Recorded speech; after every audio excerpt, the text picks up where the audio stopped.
히브리서 7장 1절에서 10절의 말씀을 합독하겠습니다. 이 멜기세덱은 살렘 왕이요 지극히 높으신 하나님의 제사장이라. 여러 왕을 쳐서 죽이고 돌아오는 아브라함을 만나 복을 빈 자라. 아브라함이 모든 것의 10분의 1을 그에게 나누어 주니라.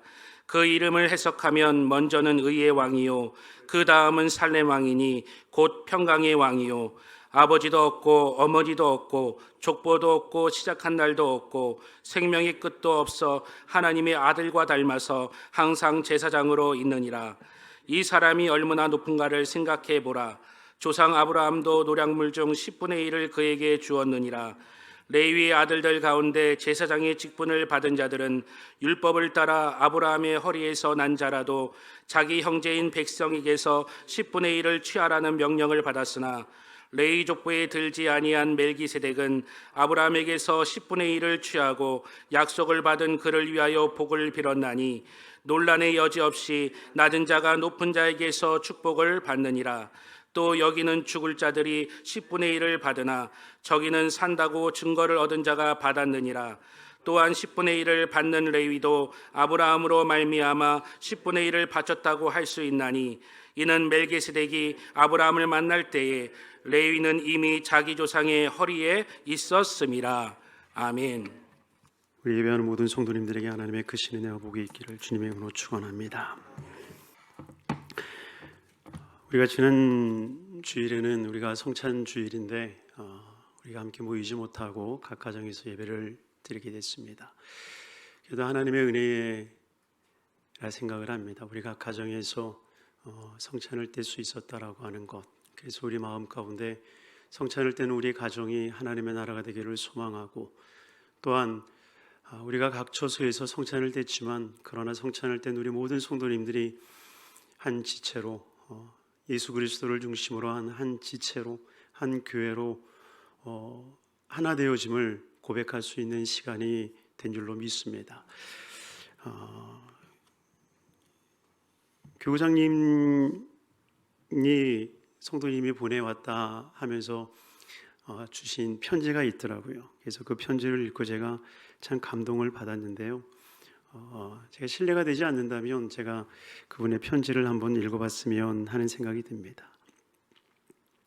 할렐루야. 신앙생활 오랜 세월의 가정에서 예배를 드리는 것은 처음 있는 일, 또한 성찬 예배를 집에서 드리는 것은 난생 처음입니다. 코로나로 인해 모든 예배가 멈춘 상태에서 담임 목사님의 배려로 집에서 성찬 예배를 드릴 수 있음에 담임 목사님, 모든 교육자님, 장로님들께 감사드립니다. 어제 성찬 예배 드리려고 새벽 4시에 일어나 준비했습니다. 일부 첫 예배를 드리려 교회에 가서 드리는 것 같이 거실에 조그만 탁상을 펴고 성찬떡과 포도주, 하나님께 드릴 예물도 준비해서 책상 위에 놓았습니다. 예배 시간이 되어서 폰을 열었습니다. 찬양을 드릴 때부터 눈물이 하염없이 흘렀습니다. 찬양을 드리면서 제 마음에 문득 하나님께서 주신 모든 은혜에 얼마나 감사하고 살았나, 감사하지 못한 것에 얼마나 부끄럽고 죄송하던지요. 하나님께서 데살로니가전서 5장 16절로 18절의 말씀을 떠올리게 하더군요. 항상 기뻐하라, 쉬지 말고 기도하라, 범사에 감사하라. 이것은 그리스도 안에서 너희를 향하시는 하나님의 뜻이니라. 하나님께 내가 얼마나 기뻐했으며 쉬지 말고 기도하라 하셨는데, 범사에 감사하라 하셨는데, 이것이 우리를 향한 하나님의 뜻일진데 주님께 회개가 되더군요. 하나님 뜻을 행하지 못해 주님이 주신 것들을 누리지 못한 것에 항상 기뻐하고 기도를 쉬는 죄를 범치 않고 모든 일에 감사하며 살아갈 수 있도록 성령님 붙잡아 주세요. 성령 충만하여 늘 주님과 동행하기를 원합니다. 참 이 편지를 읽을 때 참 마음에 감동이 들더라고요. 새벽 4시부터 일어나서 성찬을 준비한 그 모습이 감동이 되고, 또 초유의 사태로 성찬 예배를 드릴 때에 또한 하나님께서 주시는 그 중심의 마음이 있기에 그 어느 때보다도 더 감동을 주셨던 은혜. 또 하나의 편지가 있었어요. 공허와 혼돈과 두려움으로 가득한 세상의 환경 가운데 말씀으로 소망을 주시고, 큰 은혜와 또한 말씀 후 기도 시간에 가족과 함께 손잡고 기도하라 하셔서 쑥스러워도 제 남편의 손을 끌어다 포개고 기도하는데, 이러한 어두움과 두려움과 환난 가운데서도 주님의 보호하시고 지켜주셔서 고센 땅과 구별하여 주신 이스라엘의 하나님, 여기까지 우리를 이끌어 주시고 인도하신 하나님의 크신 은혜, 또한 비대면으로 각자의 처소에서 따라 예배 드려야만 하는 이런 상황에서도 가정에서 성찬을 떼며 9월 첫 주 예배를 드릴 수 있음에 눈물이 한없이 흘렀습니다. 오랜만에 감사와 감격의 눈물이었던 것 같아요. 교회와 성도들을 위해 눈물과 기도로 준비해 주시고 말씀으로 힘과 소망을 주신 담임 목사님께 감사와, 또한 함께 기도하며 수고하신 모든 교육자님들, 또 장로님들, 임원분들, 지역장님들 수고 많이 하셨습니다. 모든 분들께 감사드립니다. 정말 은혜임을 우리가 깨닫기를 원합니다. 우리가 성전에 나와서 예배하는 것뿐만이 아니라 각 처소에서 예배 드릴 수 있다라고 하는 것 얼마나 은혜가 있습니까? 오늘 아침에도 참 답답하더라고요. 이렇게 예배를 드려야 하는가 참 답답했어요. 그 답답함 속에 제 마음 가운데 문득 든 것은 바로 포로기를 지난 이스라엘 백성들은 성전에서 예배를 드리지 못하는 때가 있었다는 겁니다. 성전에서 예배를 드리지 못할 그때에 그들은 성전에서 예배를 드리고자 하는 그 마음, 그 중심은 분명 살아 있었을 것입니다. 그러나 환경과 여건이 허락되어지지 아니하였기에 그 포로의 시절에 포로로 갇혀 있는 그 자리에서 예루살렘을 향하여서 마음을 열고 영안의 눈을 열어서 하나님 앞에 예배했던 것을 우리는 기억할 수 있습니다. 부디 우리가 이 자리에서 예배를 드리지 못한다 할지라도 정말 하나님의 성전을 향하여 우리가 우리의 마음과 눈을 들어 예배할 수 있는 거룩한 성도님들이 되기를 바랍니다. 어쩌면 지금은 코로나 포로기입니다. 코로나 포로에 완전히 우리가 사로잡혀서 아무것도 할 수 없는 바로 이때에 우리는 정말 이 시간이 끝나고 나면 정말 하나님의 성전으로 뛰어가리라. 그냥 이 위성 예배가, 인터넷 예배가 익숙해져서 이제는 교회 안 가도 되지라고 하는 그러한 마음이 아니라 정말 지금은 포로기와 같은 시기임을 여러분들이 깨닫고 정말 이 포로기의 모든 잔재가 사라질 그 날들을 기억하며 나아갈 수 있는 모습이 되기를 주임으로 축원합니다. 우리가 정말 기도하고 깨어 있어서 이 시대에 정말 우리가 어떤 모습으로 하나님과 또 사람 앞에 서야 할지를 우리는 다시 한번 우리의 신앙을 가다듬어야 될 때라 생각이 듭니다. 그래서 정말 이 시기가 다 지나고 난 뒤에는 정말 우리가 자유롭게 정말 포로의 잔재를 다 떨쳐버리고 오직 야훼 하나님 앞에 예배할 수 있는 우리 모두가 되기를 주님의 이름으로 축원합니다. 오늘 본문의 말씀을 통해서 축복을 주시는 예수님이라는 제목으로 말씀을 나누도록 하겠습니다.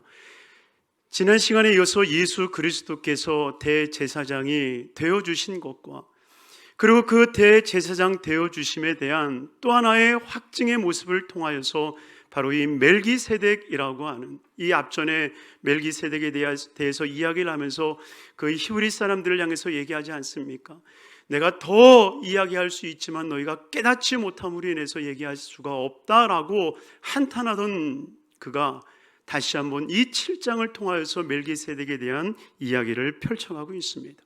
그래서 이 멜기세덱을 통하여서 진정 예수 그리스도가 어떤 분이신가라고 하는 것, 정말 가장 크고 가장 높으신 분이심을 말씀하고 있는데 과연 가장 크고 가장 높으신 그 예수 그리스도, 과연 그분이 왜 크고 높으신지에 대해서 오늘 이 본문을 통하여 나눌 때에 진정 높으신 하나님으로 인하여서 복과 은혜와 은총을 누리는 우리 귀한 성도님들의 삶이 되기를 주임으로 축원합니다.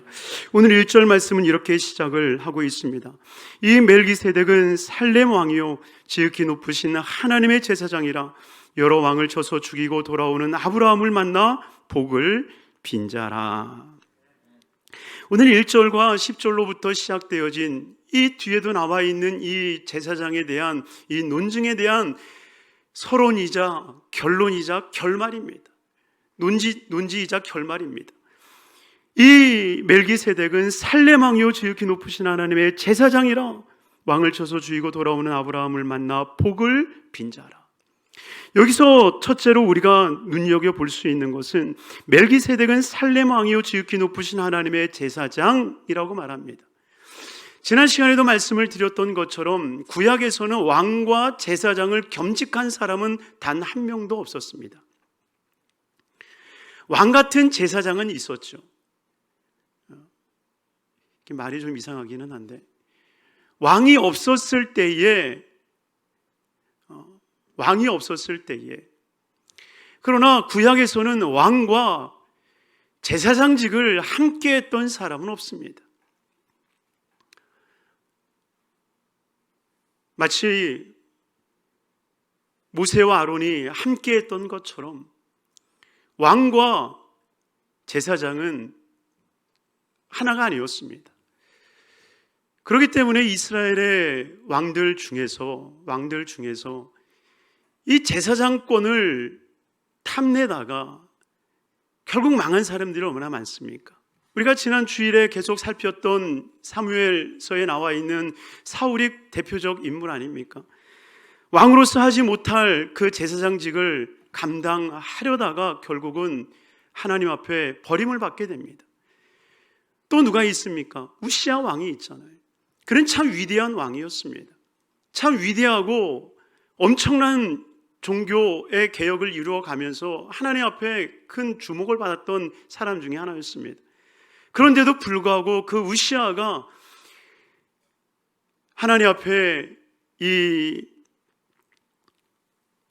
분향을 하려다가 결국 제사장만이 할 수 있는 그 일의 영역을 침범함으로 말미암아 결국 죽을 때 문둥이로 죽지 않습니까? 역대하 26장 19절에 그 말씀이 나옵니다. 우시아가 손으로 향로를 잡고 분향하려 하다가 화를 내니 그가 제사장에게 화를 낼 때에 야훼의 전 안 향단 곁 제사장들 앞에서 그의 이마가 나병이 생긴지라. 결국 나병이 생기고 나서 뒷방으로 물러나게 됩니다. 원래는 이 나병에 걸리면 성 밖으로 쫓겨나야 되는데 왕인이 대우를 해줬나요? 뒷방으로 물러나게 됩니다. 그리고 죽을 때까지 그 나병에서 건짐을 받지 못하고 나병 가운데 죽게 되더라 것입니다. 그러니 하나님께서 구별하신 직분 중 하나는 제사장의 직분입니다. 사랑하는 성도님들이요, 이 거룩한 제사장의 직분을 귀히 여기고 또한 존중히 여길 수 있는 우리 성도님들의 삶이 되기를 주임으로 축원합니다. 어찌하든지 간에 이 왕과 제사장의 직분은 함께 갈 수 없었습니다. 그러나 이 살렘 왕은 왕이면서 하나님의 제사장이었다라고 말씀하고 있습니다. 그러니 이 멜기세덱이 예수님을 예표하고 있다라고 하는 것을 바로 여기서 알 수 있다는 거예요. 오직 예수님만이 이 세상의 왕으로서 그리고 이 세상의 제사장으로서 우리 가운데 보내주셔서 왕으로 이 세상을 다스리시고 마귀를 권세를 멸하시고 오직 그 통치 가운데 우리를 두셨을 뿐만이 아니라 우리의 모든 죄를 사하여 주시고 우리를 속량하여 주셔서 하나님의 거룩한 백성으로 자녀로 삼아주신 줄로 믿습니다. 바로 이것이 예수님의 위대하심이 여기에 있다는 것입니다.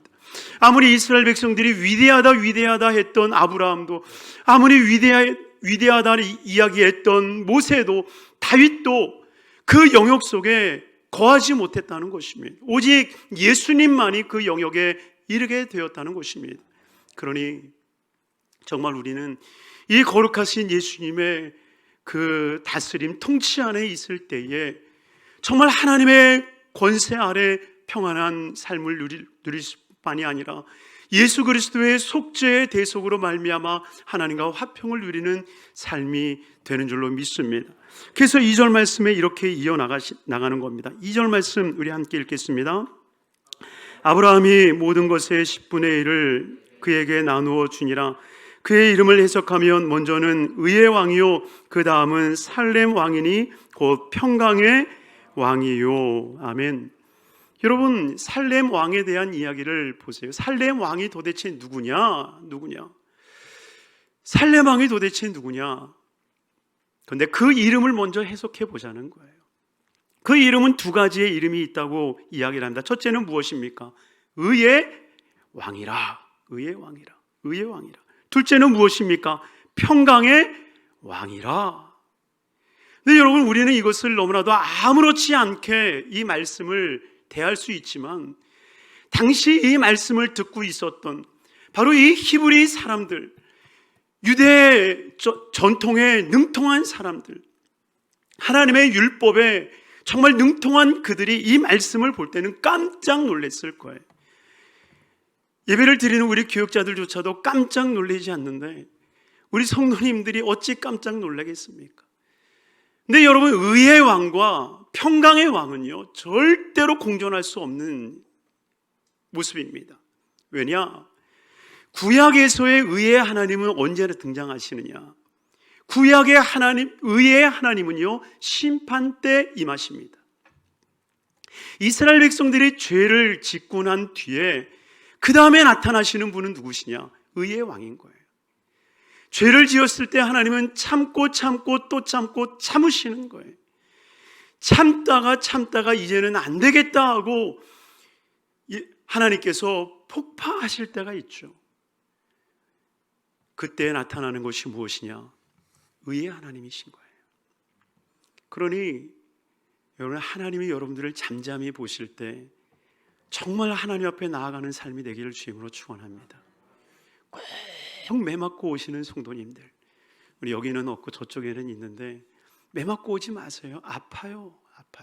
정말 매맞고 오는 것처럼 아픈 게 없어요. 정말 매맞고 오지 않기를 주임으로 축원합니다. 그런데 의의 왕은요, 하나님의 의가 드러나는 것은 심판을 명하실 때에, 그러니 그 심판을 행하시는 하나님의 모습은 어떻습니까? 불과 같은 거죠. 여러분, 백보자 심판이라고 하는 게 뭐예요? 여러분, 불이 가장 뜨거울 때가 하얘진다고 합니다. 상상을 초월하죠.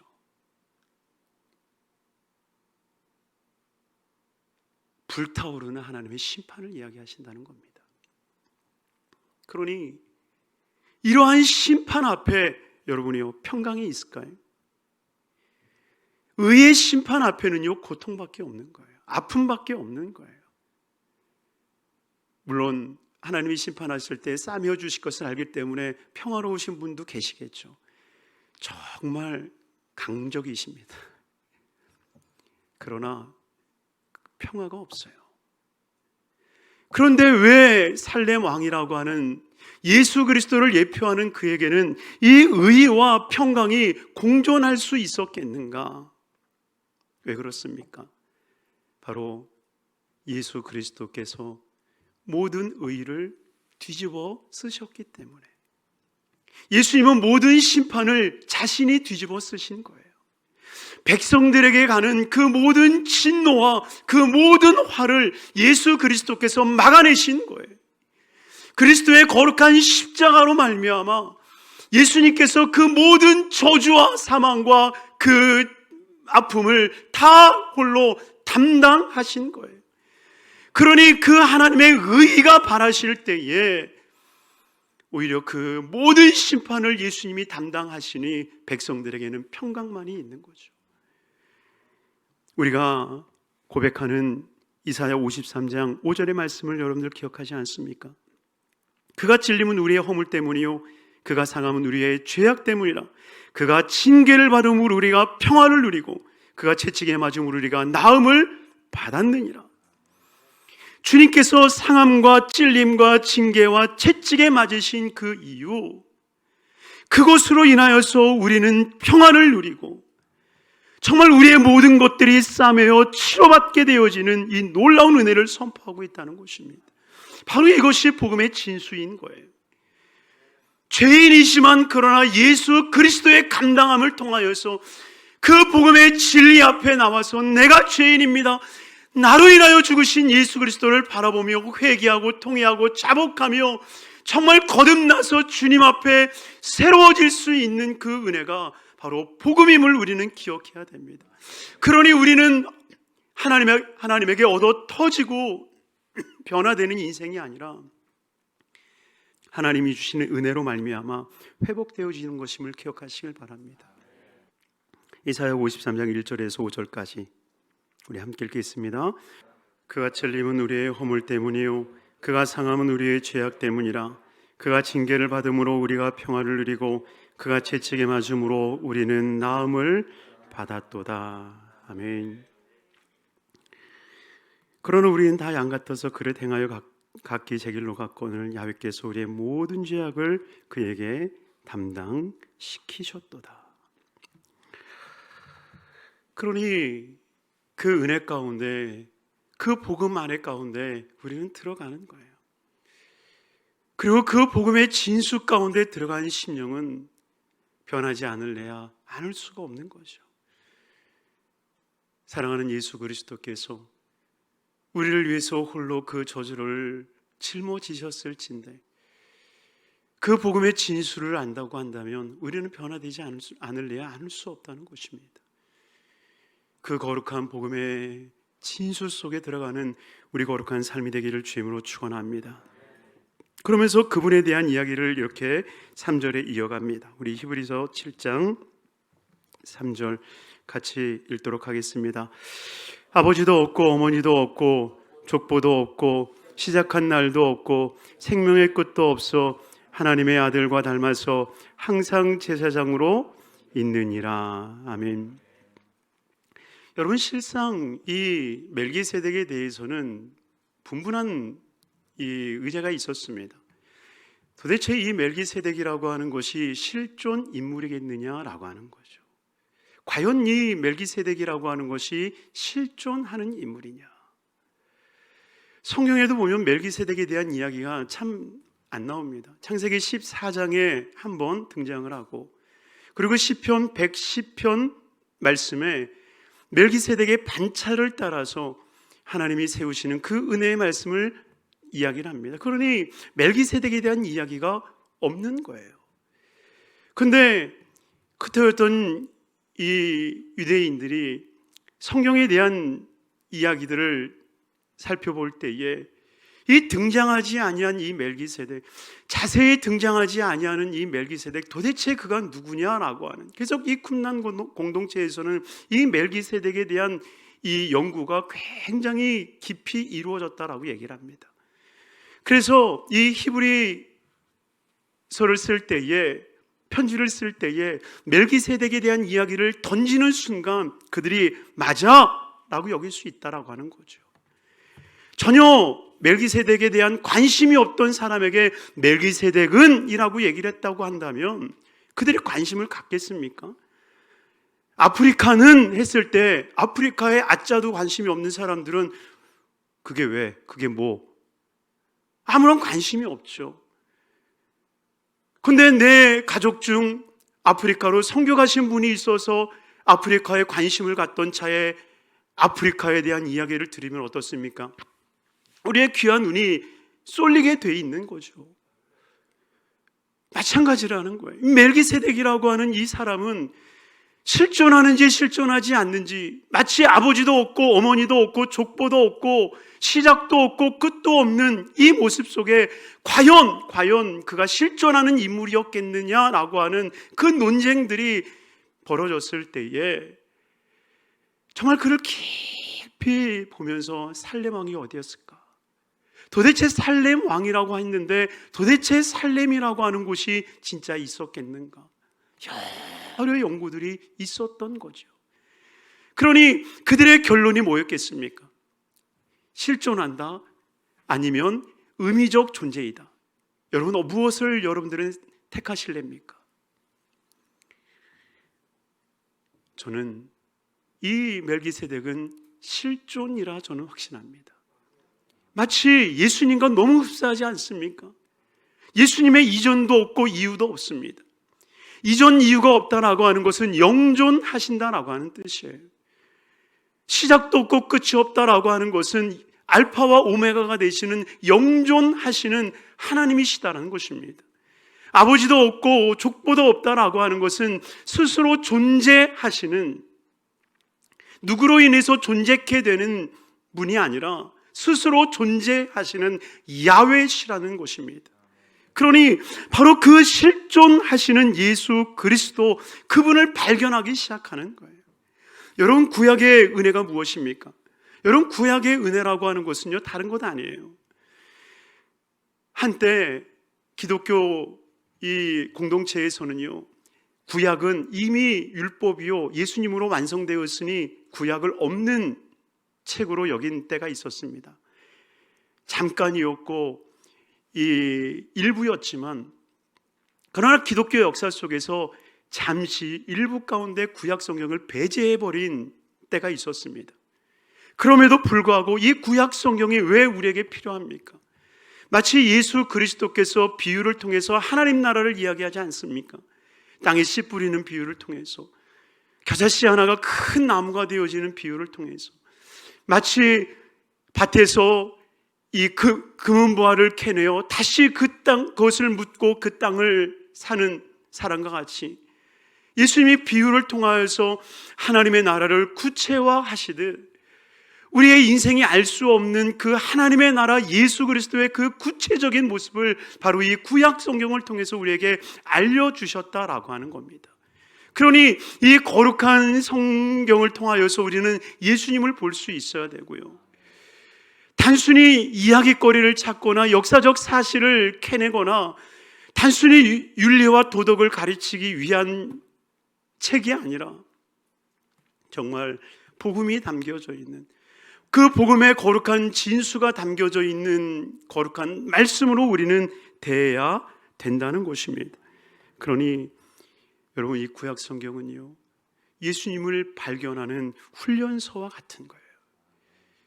이렇게 표현해도 될지는 모르겠지만 구약 성경을 보면서 예수님이 보이면요, 여러분들의 신앙이 그만큼 성숙하신 거예요. 아, 예수님 같다. 참 예수님이 나에게 행하신 것 같다. 이게 보이기 시작하면요, 여러분들의 신앙이 성숙된 거예요. 그러한 은혜가 쌓이기 시작하면요, 여러분들이 살아가는 삶에서도요, 성경 안에서만 예수님을 발견되는 게 아니라 삶의 영역 속에서도 주님이 내게 어떻게 행하고 계시는지에 대한 영역을 발견하게 되는 겁니다. 아브라함을 보면 18장에 보면 이렇게 말씀을 하십니다. 우리 가정에서도 말씀을 찾으셨으면 좋겠어요. 18장에 보면, 창세기 18장에 보면 야훼께서 마므레의 상수리 나무들이 있는 곳에서 아브라함에게 나타나시니라. 야훼께서 마므리 상수리 나무 아래에 있는 아브라함에게 나타나십니다. 그런데 나타나실 때 어떤 모습으로 나타나십니까? 그냥 행인이요 나그네로 나타나세요. 그냥 행인이요 나그네처럼 아브라함 앞에 그냥 나타나시는 거예요. 그런데 3절에 보면 뭐라고 말합니까? 이르되 내 주여, 내가 주께 은혜를 입었사하면 원하건대 총을 떠나 지나가지 마시옵고. 그러니 나그네처럼 보이지만 주님이심을 보게 되는 거죠. 여러분, 이러한 영성이 어디서 나오겠습니까? 우리가 성경을 읽을 때 예수를 발견하지 못한다고 하면, 예수를 드러내는 성경에서도 예수님을 발견하지 못하는데 어떻게 일상의 삶에서 예수님을 발견할 수 있겠습니까? 일상의 삶에서 예수님을 발견하지 못하는 이유는 한 가지예요. 말씀 속에 예수님이 없기 때문에, 말씀 속에서 예수님에 대한 깊은 만남이 없으니까 삶에서 예수님이 보이지가 않는 거예요. 사랑하는 성도님들이요, 아브라함은 지나가는 나그네 속에서 하나님을 발견하는 겁니다. 예수님께서도 마태복음 25장을 통해서 우리에게 말씀하지 않습니까? 옥에 갇힌 자에게, 나그네에게 한 것이 곧 나에게 한 것이라. 주님은 주님으로 우리에게 나타나시고 우리의 삶 가운데 보이시기도 하지만, 그러나 나그네 속에서 옥에 갇힌 자들을 통해서 주님의 모습을 우리에게 보이실 때가 있다는 것입니다. 그러니 우리는 그 모습을 발견할 수 있는 자가 되기 위해서 우리는 말씀 속에서 예수님을 발견하는 일, 그 일들이 우리 안에 이루어지기를 주님의 이름으로 축원합니다. 그래서 그 아들됨의 모습으로, 그 형태로 우리에게 나타나신 거예요. 이 말을 전하면서 4절에 이렇게 말합니다. 오늘 히브리서 7장 4절 말씀, 이 사람이 얼마나 높은가를 생각해 보라. 이 사람이 얼마나 높은가를 생각해 보라. 여러분, 시성이 이 말이요, 되게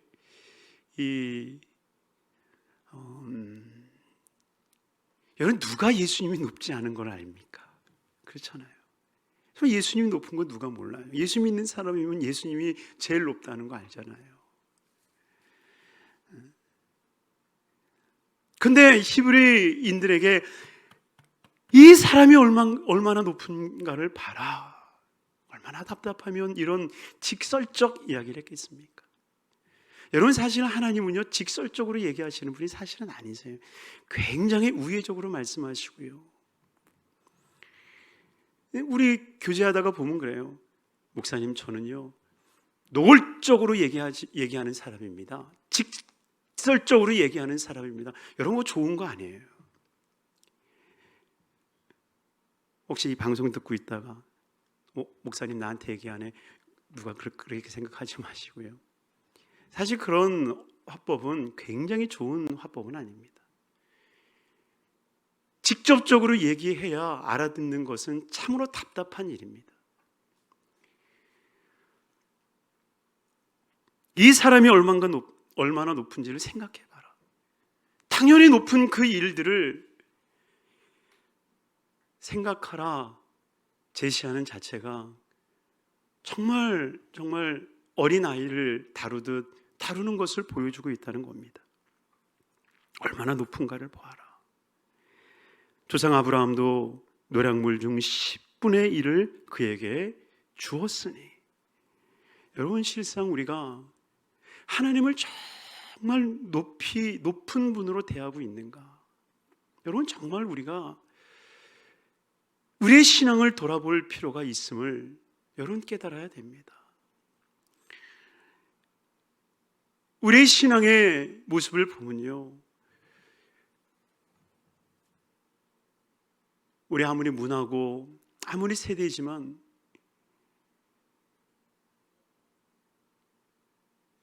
우리 교회 말고 저쪽 다른 교회 가다 보면 그런 애들 있어요. 새벽 반주한다고 세레빠 끌고 와가지고 그냥 반주하고.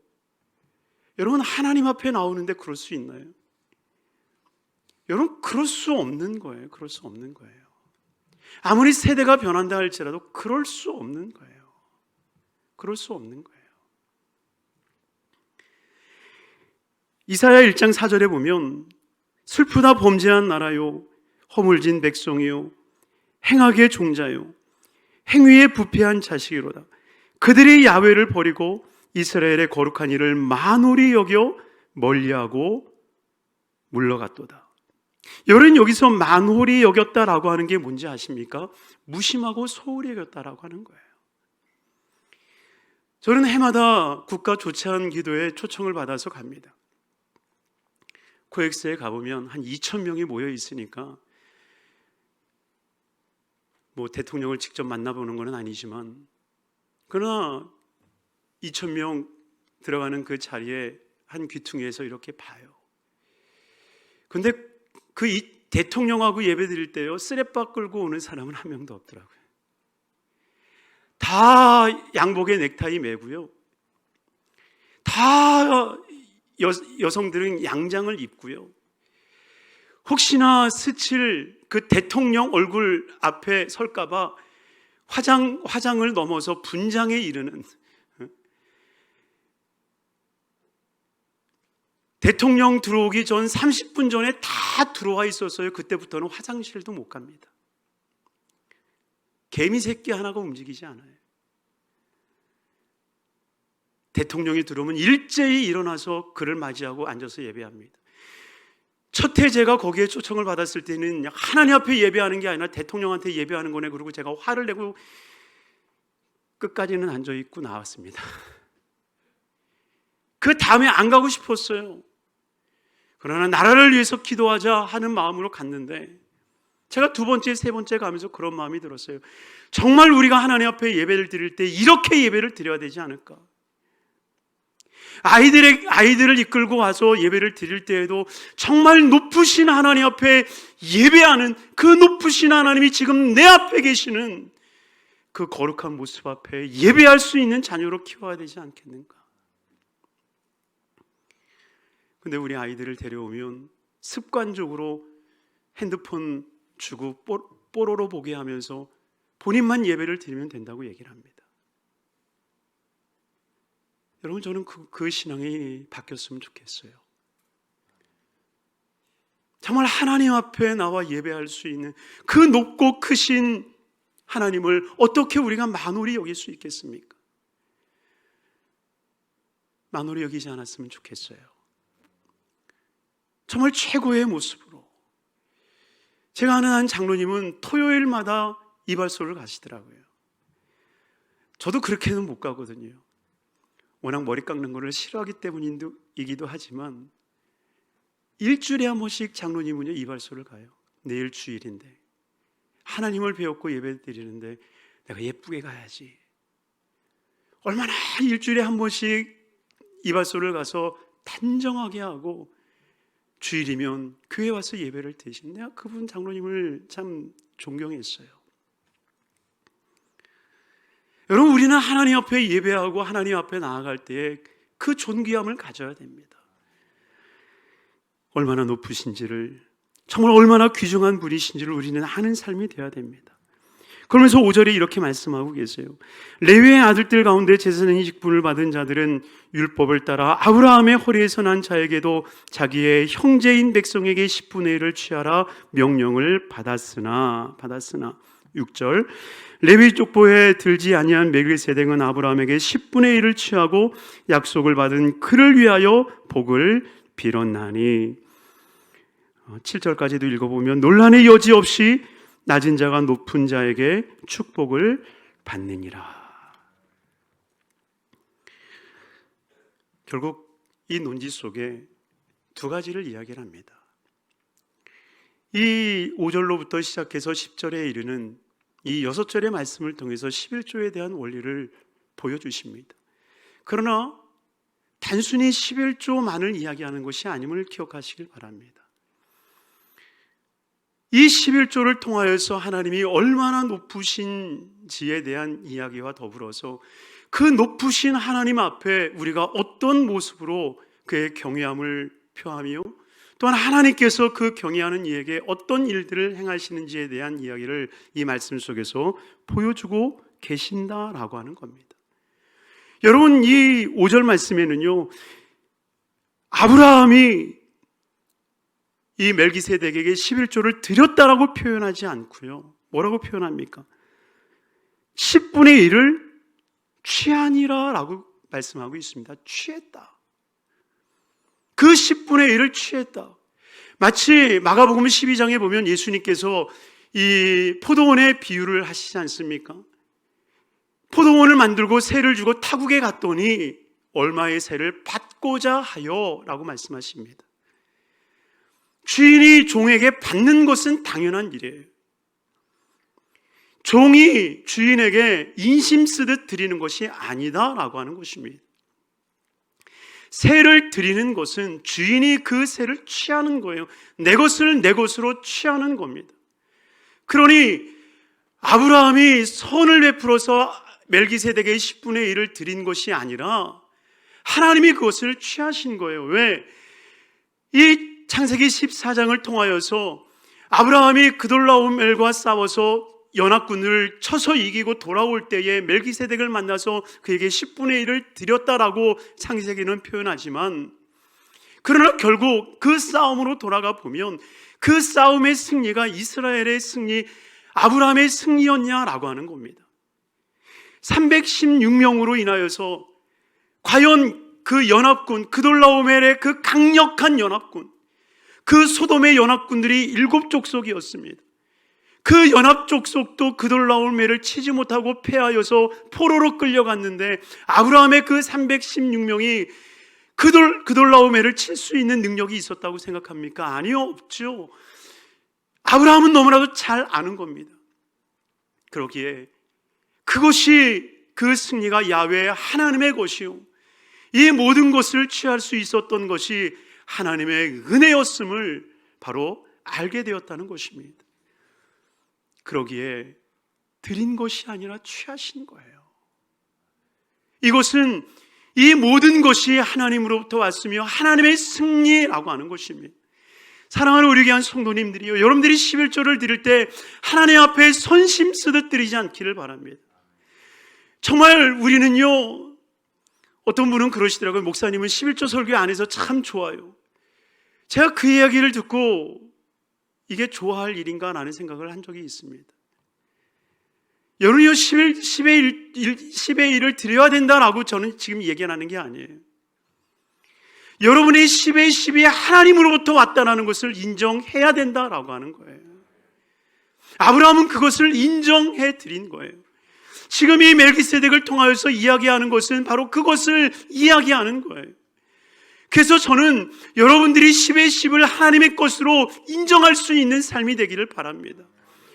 종종 첫 월급이라고 해서 그 첫 월급을 가지고 기도해 달라고 오는 분들이 계세요. 첫 월급이니 이것을 하나님 앞에 온전히 드리기를 원합니다라고 오시는 분들이 계세요. 얼마나 그 믿음이 이뻐 보이는지 모릅니다. 그 첫 월급을 다 하나님 앞에 드릴 수 있는 것. 여러분, 첫 월급 타면 누가 먼저 가장 생각나겠어요? 나를 길러주고 먹여주신 어머니 아버지 가장 먼저 생각하잖아요. 그래서 첫 월급 타면 빨간 내복 사드려야 되잖아요. 요즘 뭐 사다 드립니까?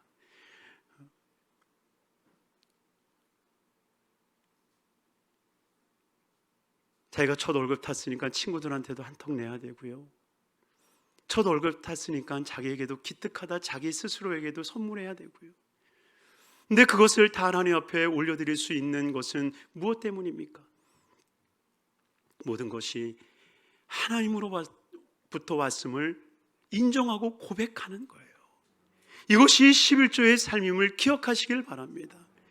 이 11조의 거룩한 정신을 잊어서는 안 돼요.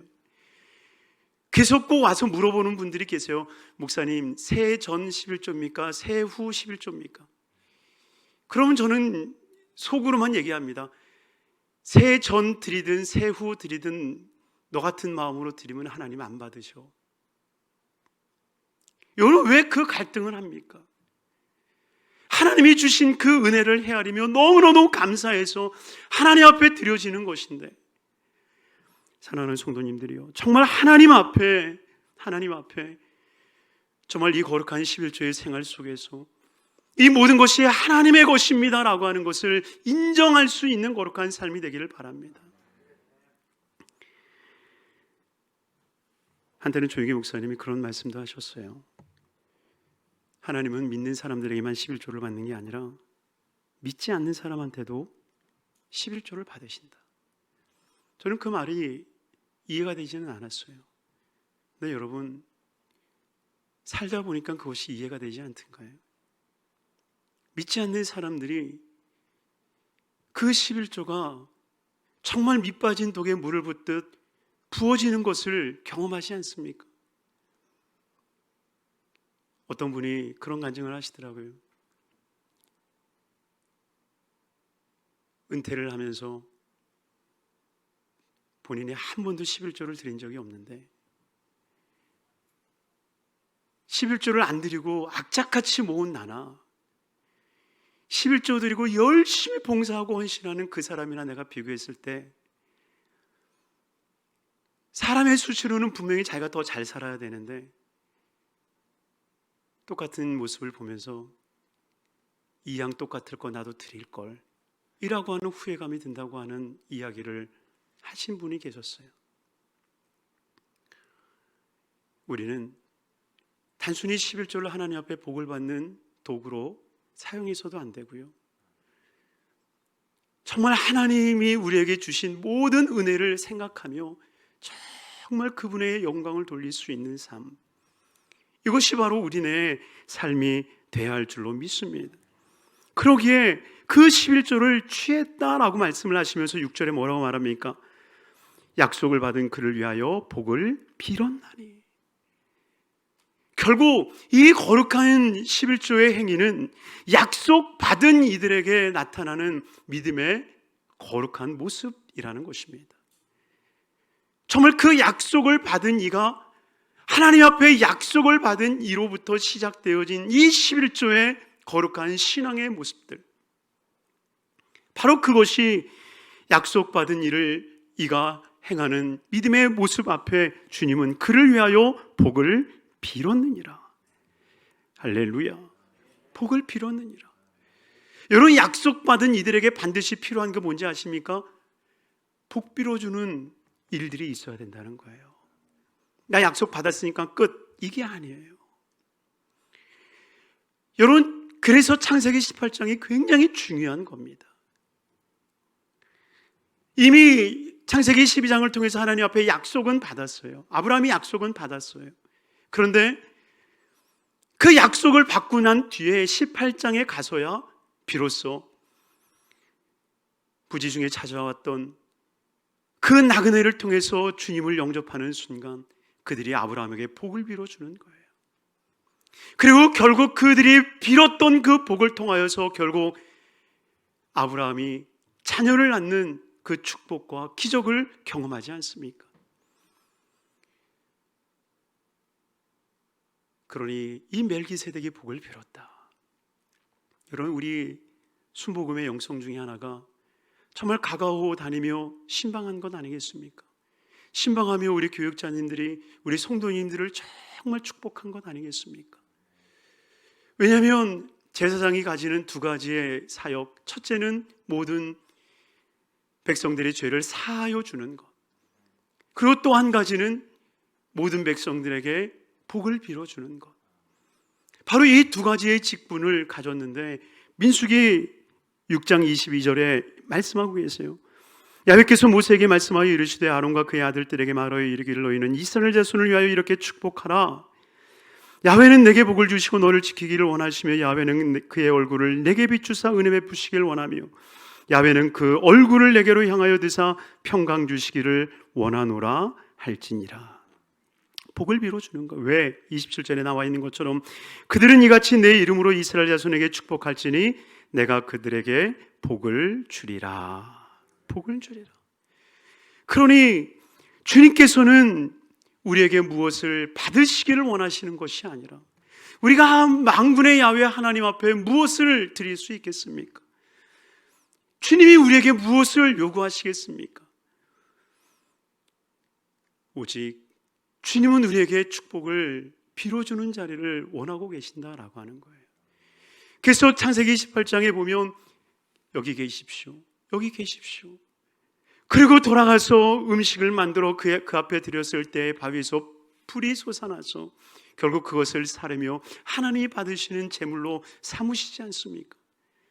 우리는 하나님이 받으시는 거룩한 예물과 하나님이 받으시는 거룩한 예배의 자리로 우리는 나아가야 되는 것입니다.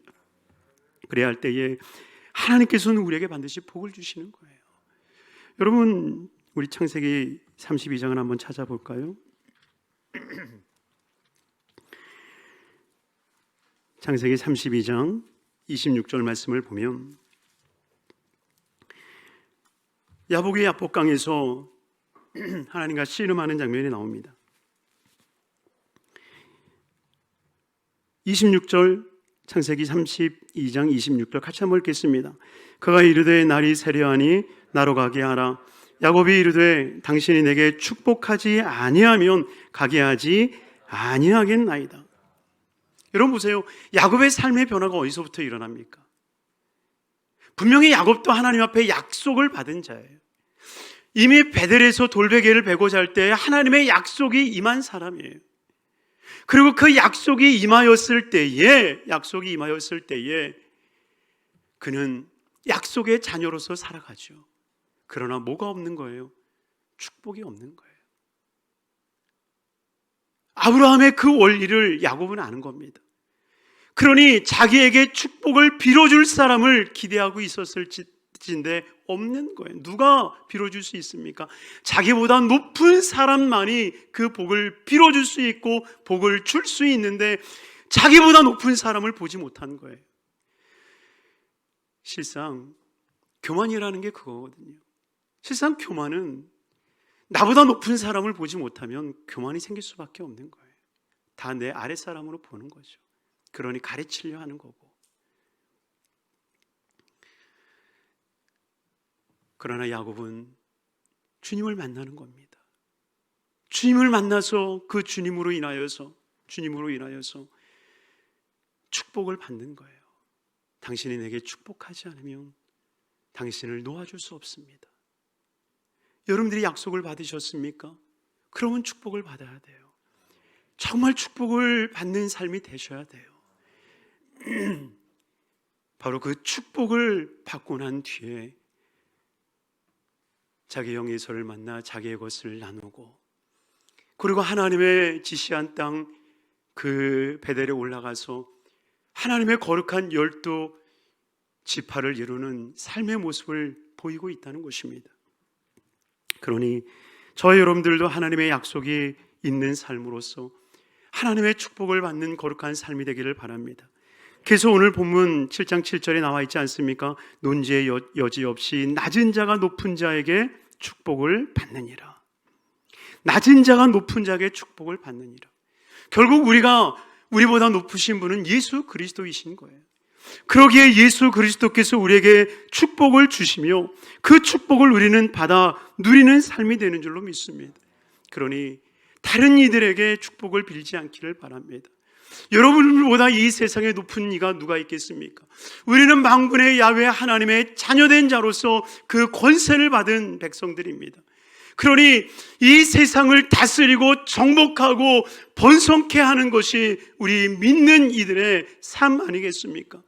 그러니 우리 귀한 성도님들은 그 누구의 아래에 복종되어지는 것이 아니라 오직 우리보다 높으신 야훼 하나님 그 예수 그리스도 앞에 나아가는 삶이 되어지는 것이고 그분의 축복을 받는 삶이 되는 줄로 믿습니다.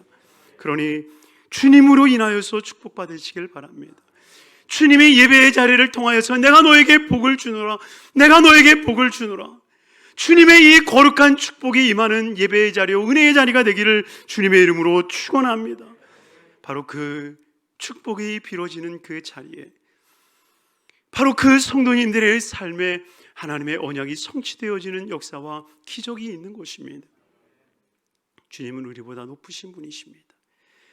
그러기에 우리에게 무엇을 받으시는 분이 아니세요. 아브라함이 그 멜기세덱에게 드린 이 노량물의 10의 1보다 멜기세덱은 아브라함에게 상상 이상의 축복을 그에게 쏟아붓지 않습니까? 과연 아브라함이 드렸다라고 이야기할 수 있을까요? 아니요. 하나님이 주신 것입니다. 우리는 이 하나님이 쏟아부어 주시는 이 복을 누리는 삶이 되어야 됩니다. 그러니 모든 삶의 영역에서 이 쏟아부어 주시는 이 하나님의 은혜, 정말 물 붓듯 부어주시는 하나님의 은혜, 정말 그 높으신 하나님 앞에 나아가 예배하며 그 높으신 하나님을 경배할 수 있는 우리 복되고 귀한 성도님들이 되어서 하나님께 축복을 받고 하나님 앞에 은혜와 기적을 늘 체험하는 복된 삶이 되시기를 주님의 이름으로 축원합니다. 우리 찬양 반드시 내가 너를 축복하리라 우리 찬양하시죠. 우리 찬양을 한번 같이 드리시고 정말 하나님께서 우리에게 복 주시고 하나님의 은혜로 채워지기를 소망하는 마음으로 우리 찬양하고 기도하겠습니다. 사랑하는 충만하신 아버지 하나님 감사합니다. 아버지, 우리의 영원한 대제사장 되시는 예수 그리스도, 아버지 안에 그분으로 인하여서 우리가 영원한 복을 누리기를 원합니다. 하나님, 정말 이 모든 것이 하나님의 은혜임을 우리가 고백하는 예배자가 되게 하여 주시옵시고, 아버지 하나님이여 약속받은 자로서 예배할 때에 정말 하나님의 거룩한 축복을 받는 삶이 되게 하여 주시사 하늘의 복으로 땅의 복으로 충만해지는 삶이 되게 하여 주옵소서. 아버지, 세상에 허탄한 것을 믿고 따르는 삶이 되지 아니하게 하여 주옵소서. 우리의 삶의 영혼이 높으신 대제사장 예수 그리스도를 믿고 바라는 거룩한 삶이 되게 하여 주셔서 하나님의 뜻을 이루며 하나님의 영광이 될 수 있는 거룩한 삶이 되게 하여 주시옵소서. 하나님, 귀가 어두운 자가 되지 아니하게 하여 주옵소서. 눈이 어두운 삶이 되지 아니하게 하여 주옵소서. 아브라함이 하나님을 알아보았던 것처럼 우리도 알아보는 삶이 되게 하여 주셔서 정말 공의와 진리를 행하며 하나님의 뜻과 섭리를 따라 살아갈 수 있는 삶이 되게 하여 주옵소서. 각 처소에서 예배하는 모든 성도들에게 하나님의 은혜와 복을 더하여 주시고, 정말 코로나19로 인하여서 우리가 포로의 생활을 살지만 그러나 정말 해방의 시간을 기다리며 정말 자유함 속에 하나님 앞에 나와 예배할 수 있는 거룩한 삶이 되게 하여 주시옵소서. 우리 여덟수목금 성북교회가 정말 예배하는 교회가 되게 하여 주시고 높으신 하나님 앞에 예배하는 거룩한 자리가 되게 하여 주옵소서. 예수 그리스도 이름 받들어 축복하옵고 기도하옵나이다. 아멘.